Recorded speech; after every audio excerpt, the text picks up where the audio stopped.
લક્ષ્ય ન્યૂઝ, એક નજર, એક લક્ષ્ય. આગામી રથયાત્રા પર્વને ધ્યાનમાં રાખીને પાટણ જિલ્લામાં ચલાવવામાં આવેલી કોમ્બિંગ નાઇટ દરમિયાન જિલ્લા સ્થાનિક ગુનાશોધક શાખાને મોટી સફળતા મળી છે.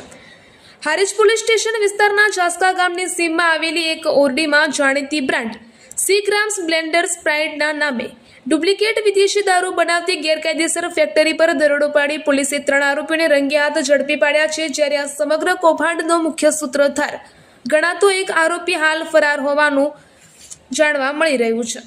પોલીસ મહાનિરીક્ષક પરીક્ષિતા રાઠોડ તથા પાટણ જિલ્લા પોલીસ અધિક્ષક વી.કે. નાઈના માર્ગદર્શન હેઠળ રથયાત્રા પૂર્વે જિલ્લામાં પ્રોહિબિશન અને જુગાર જેવા ગેરકાયદેસર પ્રવૃત્તિનો નિશ્ચય નાબૂદ કરવા કોમ્બિંગ નાઇટનું આયોજન કરવામાં આવ્યું હતું.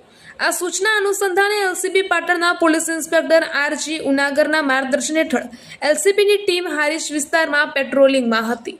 આ દરમિયાન મળેલી ચોક્કસ બાતમીના આધારે એલસીબીની ટીમે જાસકા ગામની અરીઠાવાળા આંટા તરીકે ઓળખાતી સીમમાં ભરતસિંહ ભીખુજી રાઠોડના કબજાના ખેતરમાં આવેલી ઓરડી પર દરોડો પાડ્યો હતો અને આ દરોડા દરમિયાન અંદરથી જાણીતી બ્રાન્ડ સી ગ્રામ બ્લેન્ડર સ્પ્રાઇટના નામે નકલી વિદેશી દારૂ બનાવતી ગેરકાયદેસર પ્રવૃત્તિ ચાલતી હોવાનું સામે આવ્યું હતું.